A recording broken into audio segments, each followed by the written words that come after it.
Welcome back to the Postpartum Plan podcast. This podcast is designed to support and empower you through postpartum. Whether you're expecting, in the early postpartum days, or beyond, this space is for you. I'm your host, Madison Fugere, a dedicated postpartum doula and pediatric sleep consultant, striving to help parents feel confident and supported in their parenting journey. Each week, I'm sharing practical tips and expert advice to help you navigate all the postpartum things with confidence. Well, as much confidence as you can. Let's embark on this journey together, making your parenthood as serene and supportive as possible.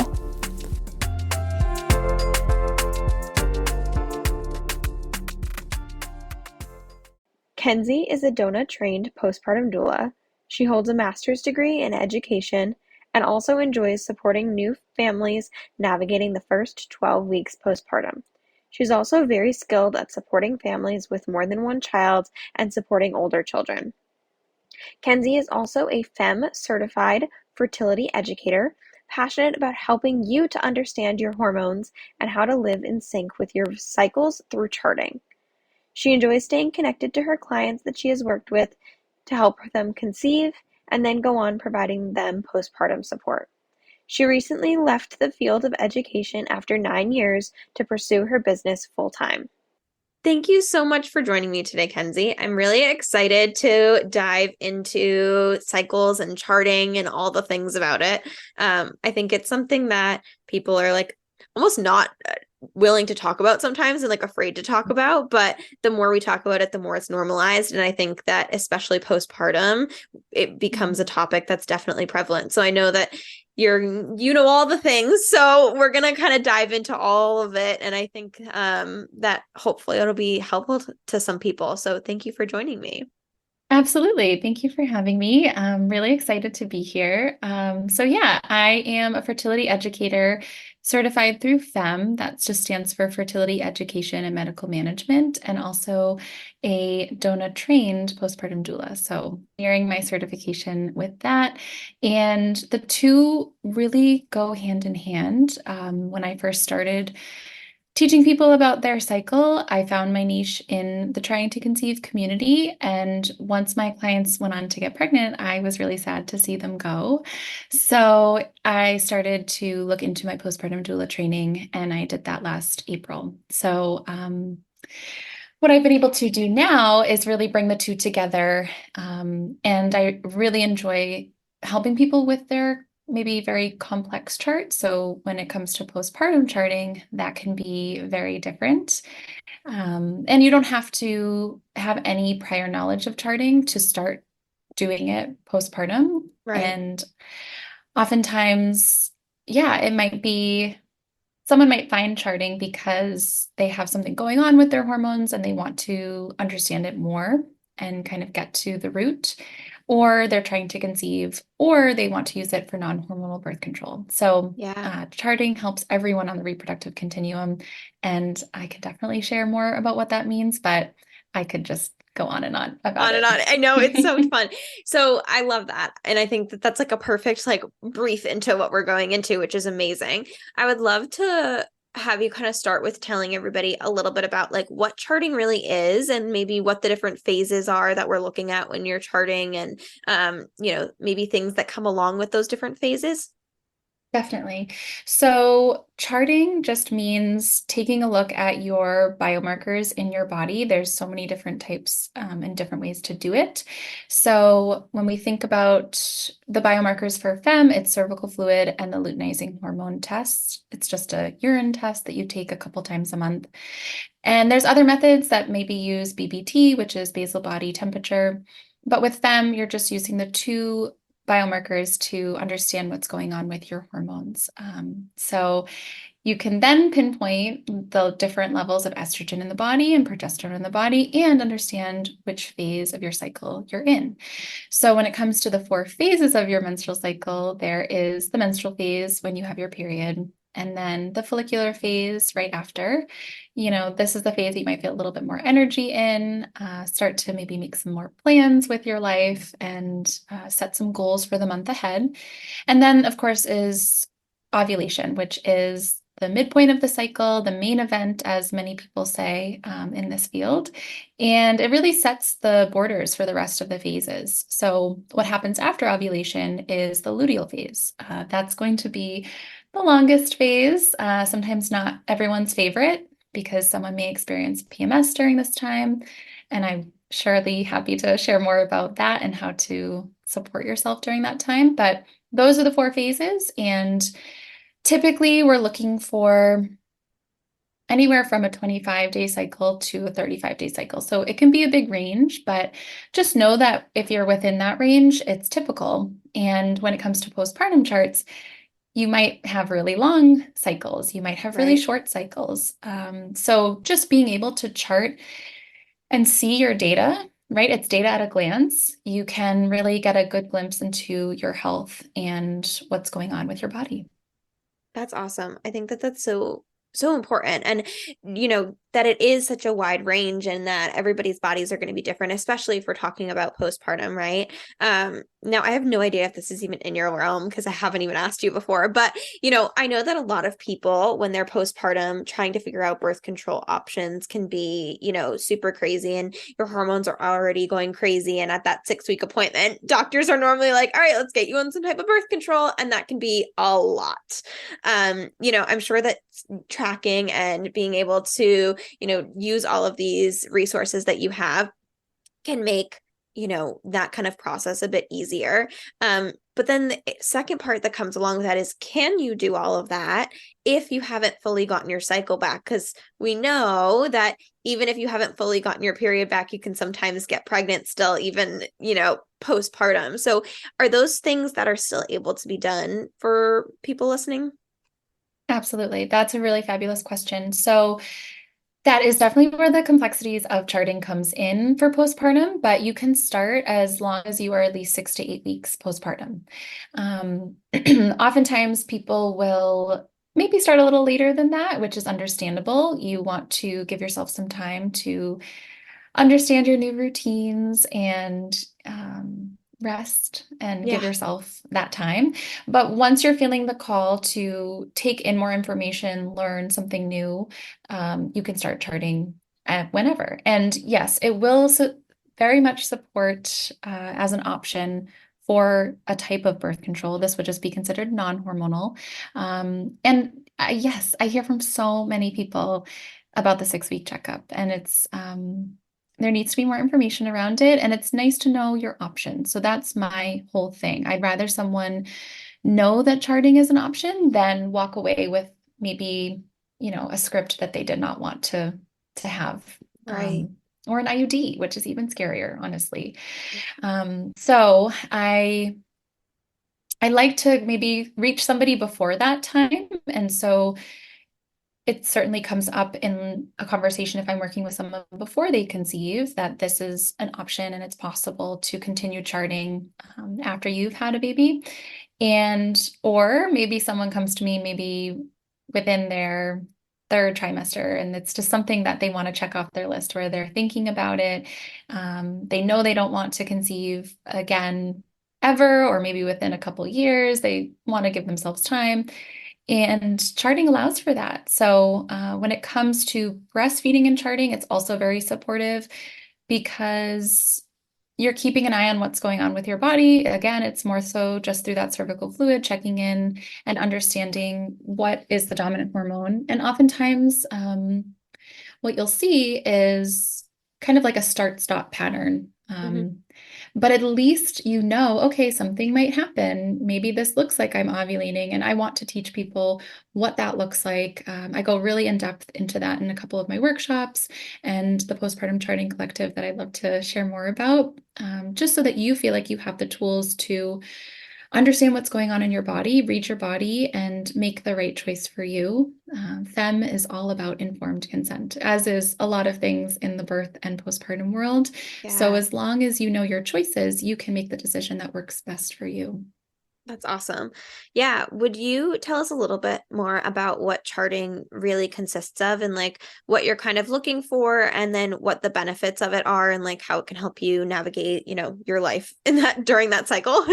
Yeah, absolutely. So, when it comes to FEMM charting, again, we're just looking at two biomarkers. So cervical fluid is just something that we all have. It's not discharge. I think that's a very sad word for it. And it's not accurate. So our cervical fluid comes from the cervix, and it really helps you understand what's going on with your hormones. Estrogen and progesterone are responsible for stimulating the crypts of the cervix. So that way you can then read your body and understand, okay, what's going on? Am I ovulating or am I not? And then you kind of make decisions based off of that. So when I work with somebody, I really just start off with this FEMM education that I learned from my training. And I've kind of made it my own at this point as well, because I have a background in education and I really just like creating content and curriculum. And Absolutely. I also understand that people learn differently as well. So I'm big on visuals. So when I'm working with someone, I'm showing them different examples of what cervical fluid can look like and the different symbols and colors that you use on your chart. Somebody can easily just download an app and use the app, but when it comes to using an app, you're kind of turning your hormones over to a robot. And so you might not exactly get the accurate read.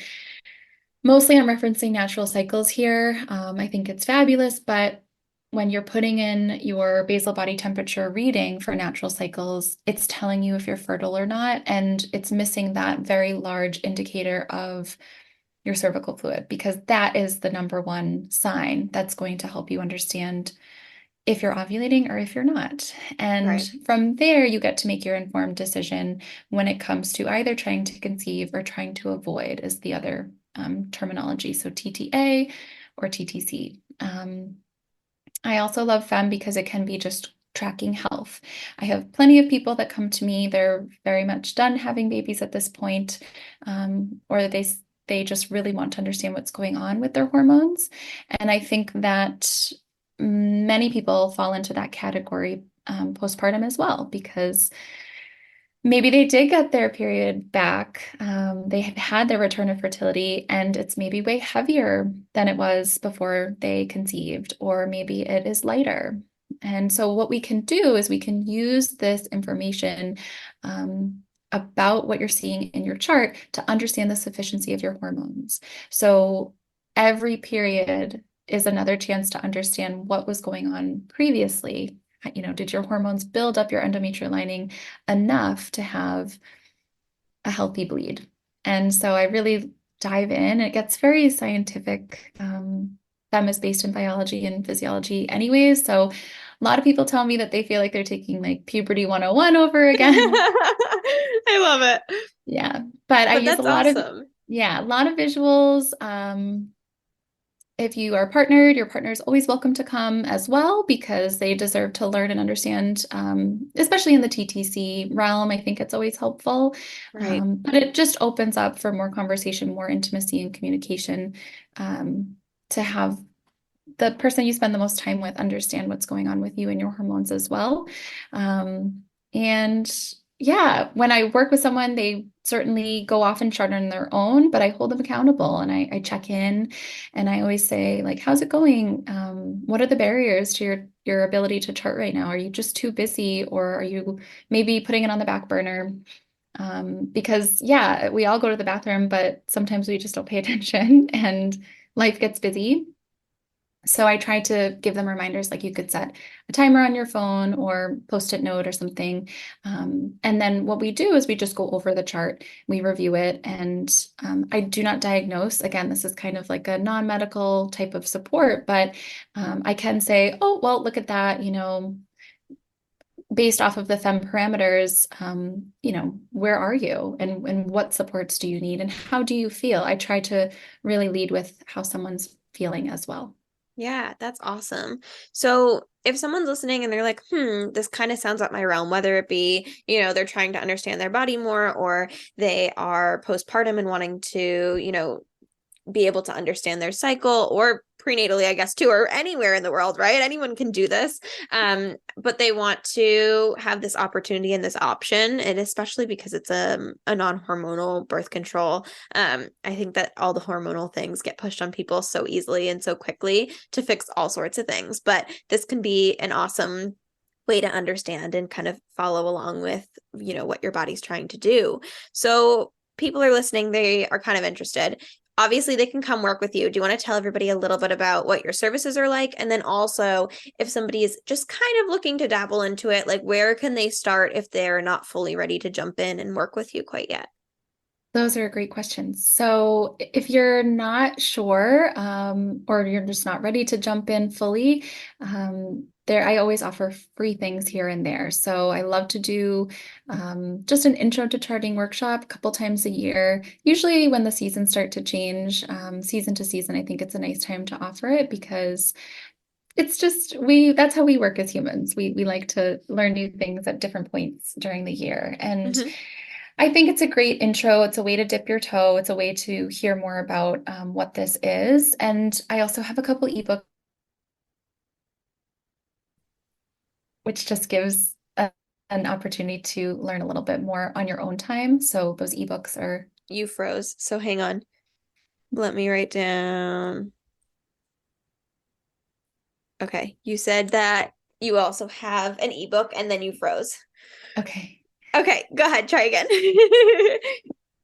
I have ebooks on my website that you can download and just take your time and learn on your own in the beginning. Although, if you want that high efficacy rate of using this method as non-hormonal birth control, it's best to work with a coach. So when I work with somebody one-on-one, we do 4 sessions. And I also offer another opportunity for someone to do 2 sessions a month. So that's kind of like the bigger, more supportive type of package. This is perfect for someone that's really trying to conceive. It gives you that hands-on support. You get your chart looked at more than once a month. And it's Yeah. really great because a lot can happen in 1 month. Um, so I like to do, it's about a 3 to 4 month process because you want to be able to chart for at least 3 to 4 cycles to gain proficiency. So just having that support one-on-one, we meet once a month and we go over your chart and then we do a bit of education. So the first call lasts 90 minutes. It's a big one, but you get that front load of education so that you can go off and chart on your own. And then each follow-up call beyond that is 60 minutes. And again, you get that chart checkup. I get to look at I call it a chart review. And we look at your chart and just reflect on the prior month, the prior cycle, and you get to set new goals. I try to really work that in. It's just something that has always worked for me and what I do with my own cycle. So I say, okay, based off of all of this data, what do you need to do to support yourself next month? And it could be as simple as just drinking water, or eating specific veggies that sync with your different phases, different things that make people feel like they have ownership in their health and in their hormone journey. And when it comes to postpartum charting, that is similar. I try to do the 2 calls a month for people that are postpartum as well, just so that you have that person holding you accountable. And I like to do the postpartum charting in a group setting. So, the Postpartum Charting Collective is something I started last year as a way to connect new parents and give them a chance to come together. It's really important. So, being with like minded people, also doing the same thing, and also going through the journey of parenthood is incredibly important. Yeah. And then you add that layer of charting as well. So, you're learning in a group, you can lean on each other.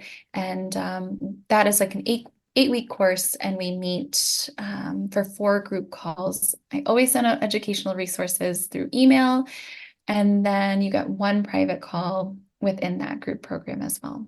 That's so awesome. I love that.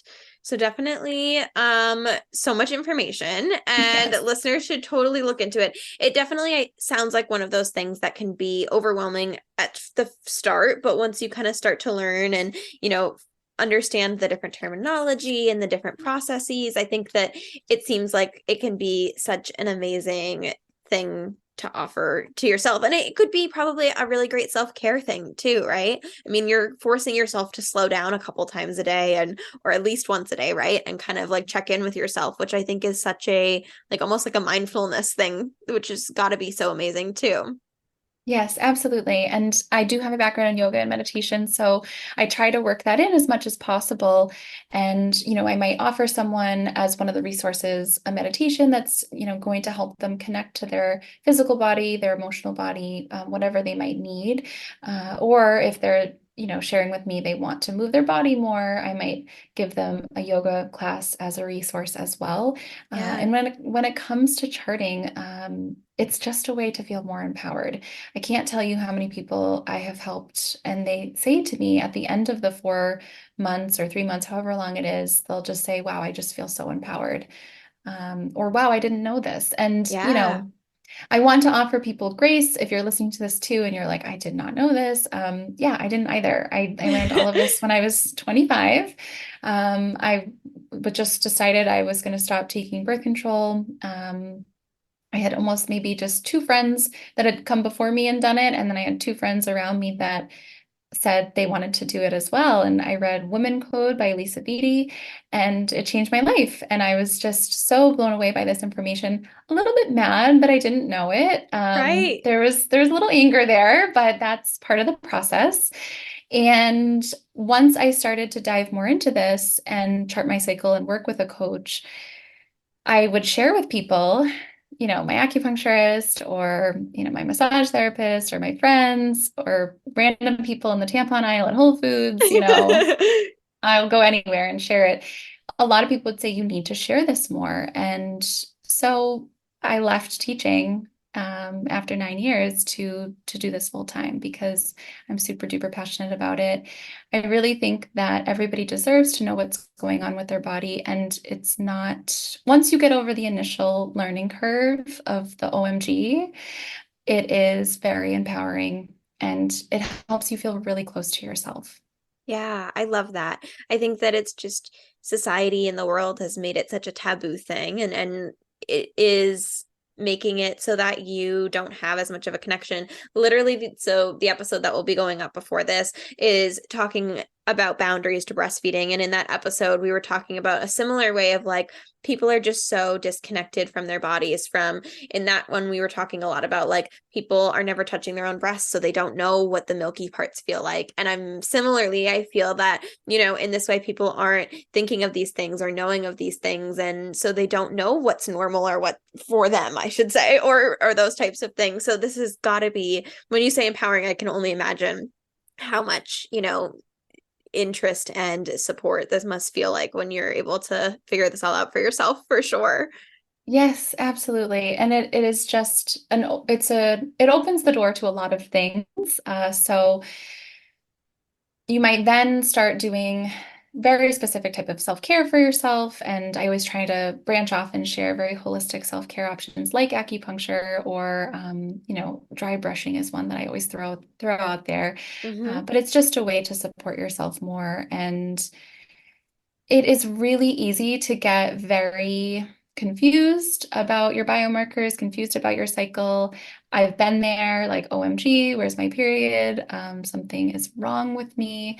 Um, and I just want people to feel like they're not alone and that they can take the time to not only read their body and understand what's going on, but heal. If there's something that just needs to come into balance more, it's possible. It's going to take time, but gathering that support team around you, hopefully including me, the fertility educator, Yeah. will be worth it. It will be helpful. I've seen I am the test person in all of this. So I've done a lot of this on my own, just charting and understanding what's going on with my body and healing certain things and leaning on other holistic supports.